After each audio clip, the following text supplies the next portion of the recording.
मुफ्ती इस्माइल साहब लापरवाह है और वो काम करने के अहल नहीं है। अगर वो काम करते, बहैसियत रुकन असम्बली शहर के आवाम का काम करते, तो उनको जो बैलगाड़ी के नीचे चलने वाले, बैलगाड़ी के ऊपर चलने वाले ऐसे लोगों को आगे पंचायत करने की ज़रूरत नहीं पड़ती। ऐसे लोगों को आगे उनको काम कैसे किया जाता है ये बताने की ज़रूरत नहीं पड़ती। मेरा ये कहना है कि जो लोग भी बैलगाड़ी के नीचे है, ऊपर है, उससे शहर के आवाम को कुछ लेना देना नहीं। शहर में ये एक नूरा कुश्ती चल रही है। ये आप देख रहे हैं पब्लिक समाचार, पब्लिक के हक में। अस्सलाम वालेकुम दोस्तों, मैं मुश्ताक महाज मालेगांव शहर में आज नुमानी पुल के नाम पर जो कुछ सियासत चल रही है, इस सियासत पर हम हमारी पार्टी का मौक़िफ़ रखने के लिए सामने आए हैं। जैसा कि आप देख रहे हैं, कल बरोज़ जुमा को मालेगांव शहर के डिप्टी मेयर के शौहर ने वहां जाकर पंचायत की और उस पंचायत में उन्होंने कहा कि वो आए नहीं, उनको वहां बुलाया गया है। तो ठीक है, इससे पहले भी उन्होंने वहां पर जाके पंचायत की थी। जब वहां पर उस वक्त वो मुफ्ती मोहम्मद इस्माइल जो आज के एमएलए हैं उनके साथ थे, उनके साथ जो है इक़्तिदार में साझेदार थे। आज जो है वो मुफ्ती मोहम्मद इस्माइल जो एमएलए है उनके खिलाफ है और कल तक जिनको ये चैंपियन चोर बोला करते थे उनके साथ आज ये इक़्तिदार में है। डिप्टी मेयर की पोस्ट पर जो है इनकी अहलिया जो है फायज़ है। मेरा ये कहना है कि मालेगांव शहर की आवाम को, मालेगांव शहर के लीडरान कितना बेवकूफ़ बनाएंगे। सवाल ये है कि 4 सालों से हर बार ये कहा जाता है कि इस साल जो है ये नुमानी पुल का काम मुकम्मल कर लिया जाएगा। तो 4 सालों में आज तक क्यों नहीं ये काम मुकम्मल किया गया? और शहर के एमएलए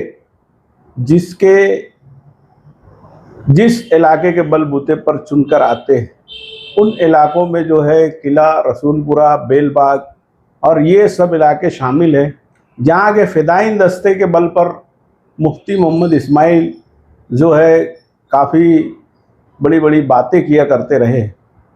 सवाल ये पैदा होता है कि इस इलाके की आवाम ने इन्हें भरपूर वोटों से नवाजा, मगर इस इलाके की आवाम के लिए यह आज भी कुछ करने के लिए तैयार नहीं है, रेडी नहीं है। इनकी जो वीडियो बाइट आई है, मुफ्ती मोहम्मद इस्माइल की जो वीडियो बाइट आई है, बहैसियत रुकन असम्बली ये कहते हैं कि 11,000 की लाइन ऊपर से गई है, इसलिए वहाँ पर जो है काम नहीं किया जा रहा है। मेरा सवाल है कि आप कारपोरेशन को बोलते हो कि 11,000 की लाइन वहाँ से हटवाए। प्रॉपर तरीके से आप एक एमएलए हो, आप रुकन असम्बली हो, आपने प्रॉपर तरीके से बोलना चाहिए। एक जो उसका लीगल वे है उसके हिसाब से आपने जाना चाहिए। आप बोलते कमिश्नर आपकी बात नहीं सुन रहा, अकाउंटेंट आपकी बात नहीं सुन रहा, मालेगांव शहर कारपोरेशन इंतजामिया आपकी बात नहीं सुन रही। जबकि आप इलेक्शन लड़ रहे थे उस वक्त आपने बोला था कि अगर मैं चुनकर आऊँगा तो मैं शहर के आवाम को एमएलए का पावर बताऊँगा। तो मुफ्ती मोहम्मद इस्माइल कासमी साहब आज आपको चुन के आए तीसरी मरतबा, तकरीबन 1.5 साल हो गए, 2 साल होने के करीब है, लेकिन आज तक कोई आपका एमएलए का पावर और कहीं दिखता उगता नहीं। और आप ये मान रहे हैं कि कारपोरेशन जो है इंतज़ामिया, चाहे वो सिटी इंजीनियर हो, चाहे अकाउंटेंट हो, चाहे कमिश्नर हो, कोई भी जो है वो आपकी बात सुनने मानने के लिए तैयार नहीं है। तो आप एमएलए की कुर्सी पर बैठे क्यों? सवाल ये पैदा होता है, क्या एमएलए का कुछ दबदबा है कि नहीं है? क्या एमएलए की कुछ अपनी पोजीशन है कि नहीं है? अगर आपसे काम नहीं होता है मालेगांव शहर की आवाम का, जैसा कि आप खुद भी कई बार कहते हैं अपनी निजी मजलिसों में, मालेगांव शहर की आवाम जबरन इनको जो है एमएलए बनाती है, जबरन इनको पकड़ के ला के इलेक्शन में खड़े करती है। तो मेरा सवाल है कि अगर आपसे काम नहीं होता है तो आप इस्तीफा क्यों नहीं दे देते? आप किनारे क्यों नहीं हो जाते? 2 करोड़ रुपया फंड आया, हमारे जिम्मेदारान ने, इब्राहिम इनकलाबी साहब ने और भी जो दूसरे जिम्मेदार हैं उन लोगों ने सिटी इंजीनियर से बात की है। अब वो काम होने के रुख पर नजर आ रहा है, तो तमाम सियासी पार्टियां क्रेडिट लेने के लिए वहां जा रही। और जिन लोगों ने जिम्मेदारी बनाई है, जिम्मेदारी लिए है, नुमानी पुल बनाओ कमेटी बनाए है वहां पर, मेरा दावा है कि ऐसे अगर और 2 साल भी आ जाए तो वो नुमानी पुल का काम करने की इनमें कोई हैसियत औकात है नहीं। ये सिर्फ अगर कुछ कर सकते तो ये चोरी करेंगे, बदनवानी करेंगे, कमीशन खोरी करेंगे, तोड़ीबाजी करेंगे, ब्लैकमेलिंग करेंगे, इसके अलावा इनसे कुछ काम हम होने वाला है नहीं। लेकिन मुफ्ती साहब, आप तो बरसर इक़्तिदार ग्रुप में रहे हैं, बरसों तक आप एमएलए हैं, आपको 13-14 साल हो गए, लेकिन आप कुछ काम नहीं कर पा रहे, तो आप किनारे हट जाइए। मेरा ये सवाल है कि आज ऐसे हालात में जबकि लोग वहाँ से बह जा रहे, छोटे छोटे मासूम बच्चे बह जा रहे हैं, बहुत सारे हादसा हो जा रहे हैं, उसके बाद भी ये नुमानी पुल अगर नहीं बना पा रहे एमएलए, जो कि उनका एक गढ़ है, बोलते हो उस इलाके की जो है वोटर जो है उनका वोट बैंक है, मगर उनको राहत पहुंचाने के लिए ये कहीं से भी तैयार नहीं है। इसलिए मेरा एकदम स्पष्ट आरोप है, मेरा स्पष्ट साफ तौर पर जो है मैं कायद रुकन असेंबली मुफ्ती मोहम्मद इस्माइल साहब से कहना चाहता हूँ कि अगर आपसे काम नहीं होता है तो आपने इस्तीफ़ा दे देना चाहिए। शहर के आवाम जो है तमाम आज नौजवान जो है जागरूक हो चुके हैं, नौजवान पढ़े लिखे हो चुके हैं। माजी में आपने क्या कुछ बातें की तमाम यूट्यूब पर मौजूद है। मुस्तकीम डिग्नेटी ने जो बात की है, उनकी पार्टी ने जो बात की, आज वो भी यूट्यूब पर मौजूद है, सोशल मीडिया पर धूम से चल रही है। नौजवान बच्चे पढ़े लिखे हो गए, बेदार हो गए, जागरूक हो गए। अब ये बेवकूफ़ बनाने वाली जो सियासत है ये चलने वाली नहीं है।